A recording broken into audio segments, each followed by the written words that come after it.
Mesdames et messieurs, soyez salués où que vous soyez, partout à travers les quatre coins du globe. Le chef d'État ukrainien, très remonté, vient de lancer une grosse mise en garde à ses collaborateurs de l'OTAN et de l'Union européenne. Oui, Volodymyr Zelensky pousse mais complètement l'OTAN à bout, où ils ne peuvent même pas s'en sortir. Vous savez qu'il y a une situation politique qui règne présentement, donc l'arrivée de M. Donald Trump, qui a complètement bouleversé la situation géopolitique mondiale, plus précisément dans les différents conflits dans le monde, du côté de l'Ukraine, Israël et tous les autres. Alors, face à cette situation, l'OTAN et l'Union européenne, très inquiètes, très handicapées face à la situation qu'ils sont en train de faire face, dont leur maître, leur soutien, Joe Biden, n'y est plus au pouvoir. Alors, face à M. Donald Trump qui vient d'arriver, l'Union européenne et l'OTAN ont toutes les difficultés de continuer à poursuivre ces hostilités. Alors, c'est pourquoi même d'ailleurs, il y a eu un sommet de la communauté politique européenne qui avait été instauré par le chef d'État Emmanuel Macron du côté de Budapest. Aujourd'hui 7 et demain 8. Ça va continuer. Donc, par rapport à cela, le bloc européen, ils se sont réunis où il y a eu un bon nombre de décisions qui a été prises et aussi pour voir la situation européenne et otanienne par rapport à ce système qui vient de s'instaurer. Donc, pour mettre une nouvelle stratégie sur pied sans ou avec les États-Unis d'Amérique. Eux-mêmes le savent d'ailleurs que M. Donald Trump n'est pas dans les idéologies européennes et otaniennes, plus précisément dans le soutien au conflit en Ukraine. Alors, les pays de l'OTAN, voyant donc cette peur, voyant tout ce qu'ils vont en découdre comme conséquence sans les États-Unis d'Amérique, sont en train de chercher les voies et moyens de se débarrasser, mais complètement, de Volodymyr Zelensky et de souder leur alliance européenne et otanienne. Oui, parce qu'ils sont en train de comprendre que dans ce conflit de l'Ukraine, sans les États-Unis d'Amérique, ça serait une grosse défaite cuisante. Alors, c'est pourquoi ce sommet des hommes politiques de l'Union européenne a été mis sur pied. C'est donc par rapport à cela que M. Volodymyr Zelensky a été invité. Et pendant ce sommet, Zelensky a eu à prendre la parole. Il a beaucoup parlé. La plupart de ses déclarations, c'était de pousser les Européens, donc l'Union européenne et de l'OTAN, à chercher par tous les moyens à faire face à M. Donald Trump et à l'envoyer pour soutenir l'Ukraine.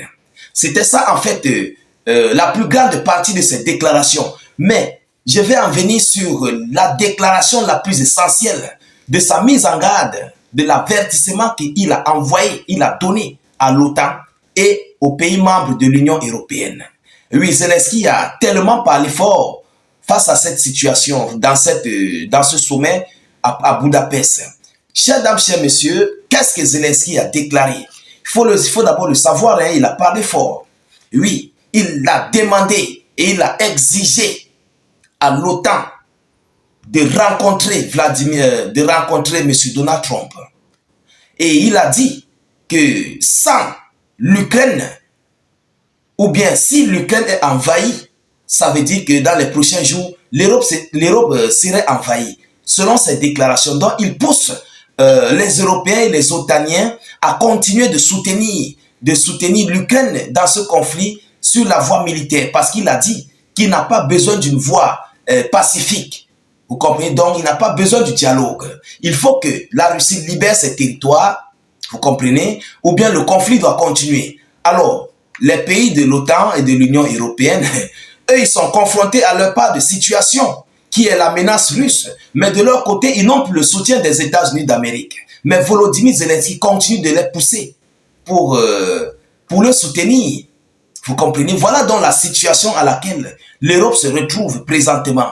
Alors, chers dames, chers messieurs, partagez la vidéoconférence dans tous les groupes et surtout, mettez suffisamment de j'aime et de cœur. Écoutez les déclarations de la mise en garde de Volodymyr Zelensky. Vous comprenez? Il a beaucoup parlé, je le dis encore, mais la partie, ou bien les parties les plus essentielles de sa mise en garde, c'est ça que je vais vous relayer. Qu'est-ce qu'il a dit? Il dit, je cite, la paix ne s'achète pas par la faiblesse. Parce qu'il a constaté que les pays de l'Union européenne veulent prendre d'autres mesures pour une voie pacifique face ici au manque de soutien de Washington. Donc, face à l'absence de Washington. Donc, c'est pourquoi même d'ailleurs il dit que la paix ne s'achète pas par la faiblesse. Parce que l'Union européenne et l'OTAN veulent aller sur la table des négociations par une voie pacifique. Vous comprenez? Il continue à déclarer Volodymyr Zelensky lors du sommet à Budapest.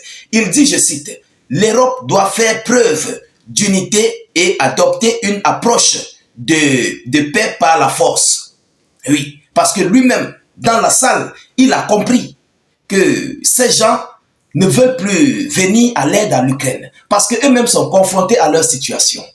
Vous comprenez un peu de quoi il s'agit? Alors, selon ces déclarations, l'Europe doit faire preuve d'unité et d'adopter une approche de paix par la force pour faire face à l'agression de la Russie et de ses alliés. Selon lui, il demande là les armes. Donc sa force, c'est à ce que l'Union européenne et l'OTAN continuent de fournir des armes à l'Ukraine pour qu'ils puissent demander ces territoires et avoir une paix par la force. Donc par la voie pacifique, ça ne peut pas du tout marcher. Selon Volodymyr Zelensky, selon lui, vous comprenez, il continue en disant, il ne faut pas se faire d'illusions sur le fait qu'une paix juste peut s'acheter en faisant preuve de faiblesse. La paix n'est une récompense que pour l'effort, a déclaré Volodymyr Zelensky. La paix est une récompense pour l'effort. Donc ceux-là qui ne portent pas les armes n'auront pas la paix. Voilà la mise en garde que Volodymyr Zelensky lance ici à l'Union européenne et à l'OTAN. Vous comprenez? Face à la situation actuelle. Alors, chers dames, chers messieurs, c'est pour dire quoi à l'OTAN? C'est pour dire à l'OTAN, si vous laissez Vladimir Poutine envahir l'Ukraine, finir complètement, envoyer au repos éternel les Ukrainiens, sachez-le que vous n'auriez jamais la paix, vous. Parce qu'après moi, ça serait votre tour. Et alors, pour avoir la paix, il faut que vous portez les armes, vous donnez à l'Ukraine pour que l'Ukraine puisse faire face à la Fédération de Russie. Vous comprenez? Voilà la mise en garde que Volodymyr Zelensky donne à ses alliés. Oui, chers dames, chers messieurs, on dit souvent, façon dont vous dressez votre chien, le jour où vous manquez le dressage d'une seule petite minute, sachez que votre chien va se retourner contre vous. Et tel est le cas de Volodymyr Zelensky. Ils ont dressé Zelensky, ils l'ont arrangé, ils l'ont élevé, mais présentement, Volodymyr Zelensky est en train de montrer des miracles à l'OTAN. Oui, il montre des vrais miracles aux autorités otaniennes. Alors, ceux-là même qui n'ont plus les capacités de continuer ce conflit, mesdames, mesdemoiselles et messieurs, eux-mêmes commencent à vivre sur perfusion parce que cette alliance des BRICS n'est pas seulement une alliance militaire, mais elle est une alliance économique. Et l'alliance des BRICS va affaiblir, est en train d'affaiblir l'Union européenne et l'OTAN. Donc, si ils lâchent l'affaire, ça serait très difficile d'ailleurs pour eux-mêmes de s'en sortir, vous comprenez, et de soutenir l'Ukraine. Voyant tout ce qui se passe, chères dames, chers messieurs, Volodymyr Zelensky est totalement inquiet. Et c'est même pour ça même d'ailleurs qu'il tire ses sonnettes d'alarme à l'OTAN et à l'Union européenne et pousse mais complètement les pays membres de l'OTAN à bout pour venir en aide. Donc il veut automatiquement user par une voie de force. C'est ça son but et c'est ça ce que M. Zelensky pense et c'est pourquoi il pousse les pays de l'OTAN dans cette affaire. Chers dames, chers messieurs, nous continuons de suivre cette actualité de près. Demain, c'est le dernier jour de ce sommet politique de l'Union européenne, vous comprenez. Nous allons revenir avec plusieurs déclarations de ce sommet. De votre côté, n'hésitez pas de partager la vidéoconférence, de l'écouter et surtout de la sécuriser avec beaucoup de j'aime et suffisamment de cœur. Alors, n'hésitez pas de cliquer sur le lien de notre chaîne YouTube juste en bas dans les zones de commentaires et de vous abonner massivement à la chaîne YouTube. Je vous reviens tout à l'heure pour une prochaine série d'actualités. Soyez encore salués une fois de plus. Ciao, ciao.